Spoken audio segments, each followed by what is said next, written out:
pertarungan menuju kursi istana.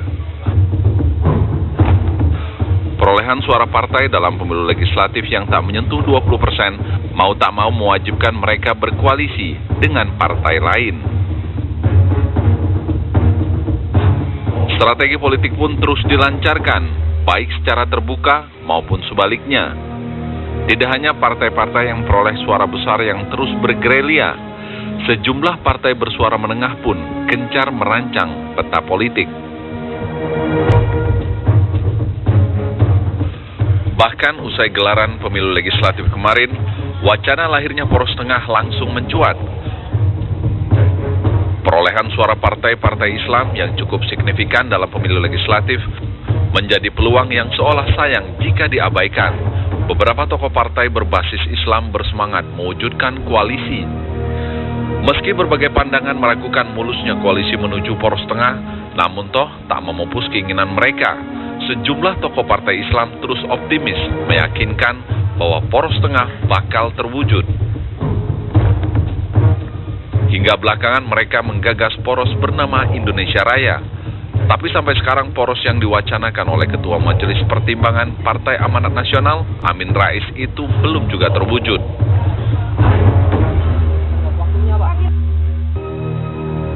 P3 yang selama ini gencar dikabarkan bakal mendukung Gerindra, belakangan juga menepis adanya koalisi.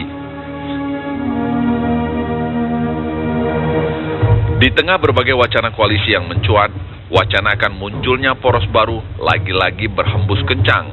Partai Demokrat disebut-sebut serius membentuk poros baru dengan mengusung capres dari hasil konvensi. Sebuah gagasan yang tak main-main, karena partai besutan Susilo Bambang Yudhoyono ini masih punya kekuatan mengumpulkan partai menengah lain untuk mengusung calon presiden.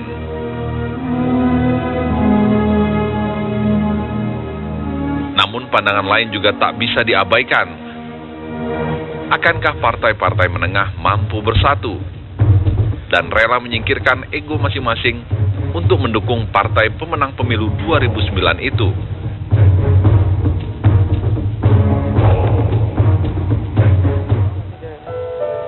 Baik, yang belum kita dengarkan dari beberapa hari atau beberapa tahun lalu, Bang Ruhut nih, soal porosnya Demokrat punya poros sendiri katanya. Di tengah-tengah poros tengah lagi rame, poros di atas tetap di atas, ada poros baru Demokrat. Ini poros apa, Bang? Memang kalau lihat posisi kami yang 10% ini, kami terima kasih kepada Yang Maha Kuasa Tuhan, nyatanya kami termasuk kunci juga ya. Jadi kalau dikatakan Pak SBY itu real kingmaker oleh beberapa pengamat, ya juga gitu. Oh, jadi merasa kunci, makanya hari ini pertemuan cukup serius ya, Pak SBY ya? Kalau tadi Pak SBY sebagai penggagas pendiri partai kami memberi semangat kepada semua sahabat-sahabat, ketua-ketua DPD tingkat 1 34 provinsi, begitu juga kepada beberapa kami kader. Pertemuan pertama hari ini di Cikeas merupakan pertemuan untuk kami menyongsong 2019. Jadi itu yang kita bicarakan. Dan kalau kaitan dengan Pilpres, disinilah Pak SBY itu tadi ingin mendengar sahabat-sahabat ketua DPD tingkat 1, kira-kira kita kemana. Jadi mengenai akan kemana kami berlabuh, ke semua kami masih bisa berlabuh.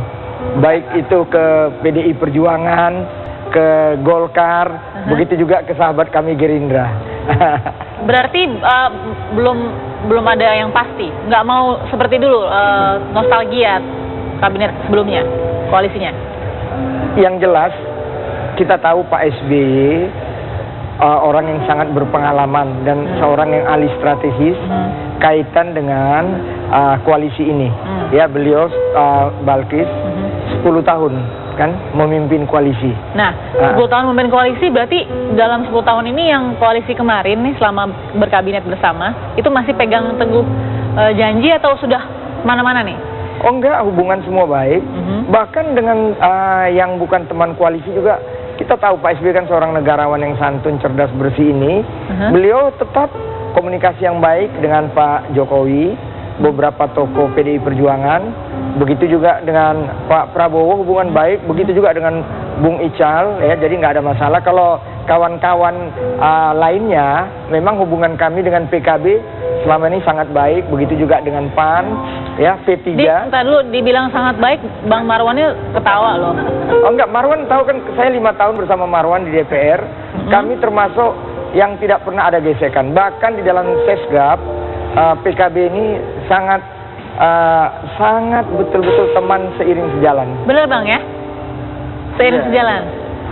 Dalam proses 5 tahun terakhir ini, hampir 10 tahun bahkan, Iya. dan terakhir lebih intensif 5 tahun ini, ya memang PKB berkomitmen untuk menjalankan koalisi sebaik-baiknya. Dan PKB juga berharap bahwa pemerintahan Pak SBY ini betul-betul husnul khotimah itu,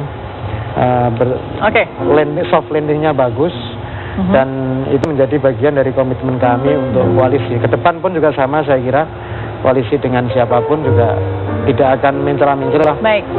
Kita menjaga pemerintahan dan stabilitas pemerintahan dengan baik. Oke. Nah, Bang Fadli, dengan mau tak mau, suka tak suka, pasti yang kemarin itu dibawa-bawa nih.